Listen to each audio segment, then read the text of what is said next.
ये फोटो देखिए आप, ये फोटो आप ताज्जुब करेंगे कहाँ की है। ये मेरे मोबाइल फोन, मेरे अपने पर्सनल मोबाइल से लिया तो फोटो हुई है। एक मरतबा बिल्कुल आज से 3-4 महीने पहले की बात बता रहा हूँ, नामपल्ली मदीना कॉलेज का सिग्नल क्रॉस करके जब मैं सुबह के वक्त कार से आगे बढ़ा, ये आदमी अमीर दिख रहा कि गरीब, फकीर है कि नहीं है, बुरी हालत में फकीरी। ये आदमी मदीना कॉलेज के आगे फुटपाथ पर बैठे कुछ बुढ़ियों के भगोनों में और उनके बर्तनों में कुछ डाल रहा था। मुझे डाउट आया कि ये गांजा सप्लाई कर रहा है।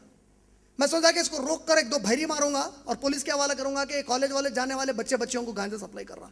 मैं कार बाजू लेकर थोड़ी देर रुक गया, जा रहा था, मैं आईना उतारा, बोला यही क्या क्या डाल रहा था वहां पे। अब जानते हैं क्या जवाब दिया? बोला मैं उनके बर्तनों में पैसे डाल रहा था। कई के पैसे? नहीं साहब, उनको खाने को खैरात दे रहा था।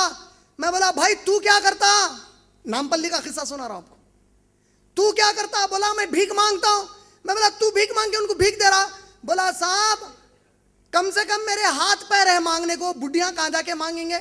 मैं सुबह निकलता हूं, 2-3 घंटे भीख मांगता हूं, ऊपर वाला इतना पैसा देता जिससे कि 3 वक्त के खाने का पैसा जेब में रखता हूं, बाकी का इनको रोज बांटते फिरता हूं। अब जानते हैं इसमें सबक क्या है? इसके दिल में यह रहम डालने वाला रहमान और अर्रहीम है।